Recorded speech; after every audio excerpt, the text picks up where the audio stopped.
Bismillahirrahmanirrahim. Assalamualaikum warahmatullahi wabarakatuh. Alhamdulillahillazi faddala bani Adam bil ilmi wal amali ala jami'il alam. Wassalatu ala Muhammadin sayyidil arabi wal ajami wa ala alihi wa ashabihi ya nabiil ulumi wal hikam. Amma ba'du. Hidup sendiri di tengah malam yang sunyi. Naruto bulan madunya di atas awan. Para dewan juri yang al-fakir hormati, mohon perkenalkan nama saya Angga Febriana Supian. Para teman-teman yang dirahmati oleh Allah Subhanahu wa Ta'ala, dahulu Indonesia dijajah oleh Belanda selama 350 tahun dan dijajah oleh Jepang selama 3,5 tahun. Dan ternyata yang paling berperan besar atas kemerdekaan Indonesia adalah seorang ulama. Ulama tidak hanya menyebarkan Islam di daerah Nusantara, tetapi ulama juga ikut berperan, ikut berpartisipasi dalam kemerdekaan Indonesia. Bahkan diceritakan dalam buku Api Sejarah halaman 347, dahululah ada perkumpulan seorang ulama, perkumpulan para ulama. Berkumpulah 4 ulama ini. Siapa? Yang pertama Sayyid Abdurrahman, yang kedua Sayyid Muhammad, yang ketiga Sayyid Sehan, dan yang keempat Sayyid Al-Fahri. Keempat ulama ini berkumpul untuk apa? Mereka berkumpul untuk mewujudkan Indonesia menjadi lebih baik. Karena dahulu Indonesia kurang dalam segi koordinasi. Pertama, mereka membuat lembaga Jamiatul Khair. Setelah membuat Jamiatul Khair, rencana pertamanya adalah silaturahmi dalam 6 tahun ke depan. Mengapa harus 6 tahun ke depan? Karena mereka akan mencari guru yang terbaik, guru yang terhebat untuk mendidik, meningkatkan kualitas pendidikan. Mereka mencari guru dari tahun 1905 ketemu tahun 1911. Siapa? Yakni Syekh Ahmad Surkati. Siapa Syekh Ahmad Surkati? Beliau adalah keturunan Sudan.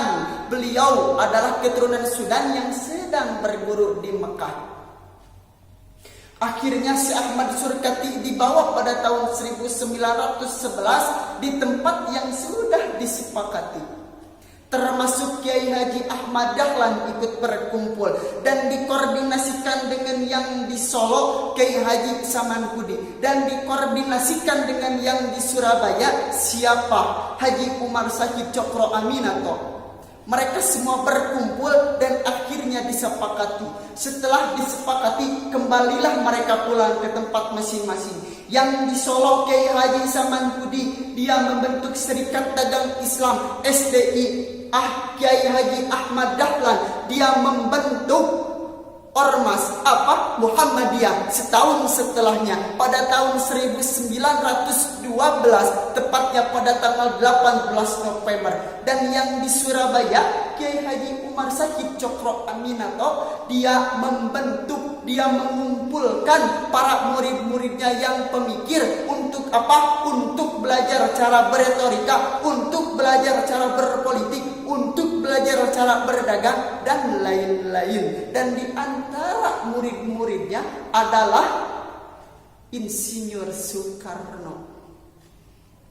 Maka setelah perkumpulan tadi pada tahun 1911 untuk meningkatkan nilai keislaman dan mengamalkan Al-Quran yang asalnya 300 tahun sebelumnya Indonesia tidak punya apa-apa, hanya membutuhkan waktu 34 tahun. Akhirnya salah satu murid Haji Umar Syahid Cokro Aminato, yakni Insinyur Soekarno, merumuskan kemerdekaan proklamasi pada tahun berapa? Pada tahun 1945, tepatnya 17 Agustus 9 Ramadan hari Jumat jam 10 pagi di Jalan Pegangsaan Timur nomor 56. Di rumah siapa?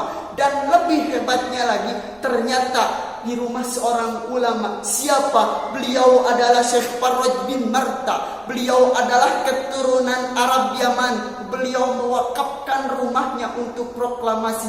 Lantas, kata siapa ulama tidak berperan penting dalam kemerdekaan? Justru ulama berperan besar dalam kemerdekaan. Tidak hanya menyebarkan keislaman, tapi dia juga, ulama juga ternyata sangat membantu dalam kemerdekaan. Bahkan ulama juga sebagai pewaris para nabi. Rasulullah sallallahu alaihi wasallam bersabda, "Innal ulama'a warasatul anbiya. Innal anbiya'a lam yuwarrisu dinaran wala dirhaman. Innama warasul ilma. Faman akhadahu akhadha bihazzin wafirin."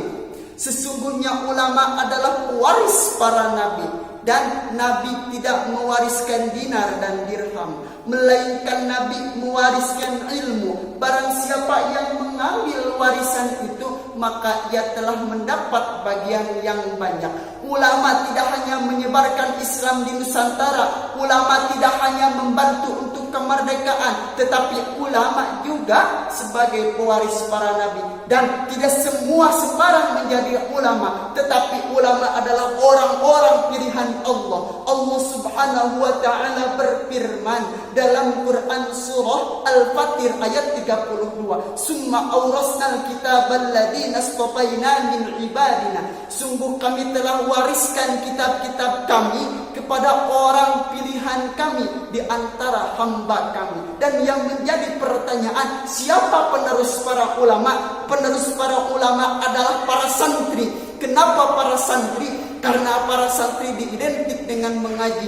Pagi ngaji, siang ngaji, malam ngaji. Bukan santri yang pagi rebahan, siang tiduran, malam surat-suratan. Tetapi santri adalah yang selalu mengaji.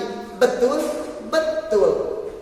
Depan rumah ada pohon mangga, sebelahnya ada daun suji. Jika ingin masuk surga, jangan lupa untuk mengaji. Saya pamit undur diri. Mungkin cukup sekian dari saya.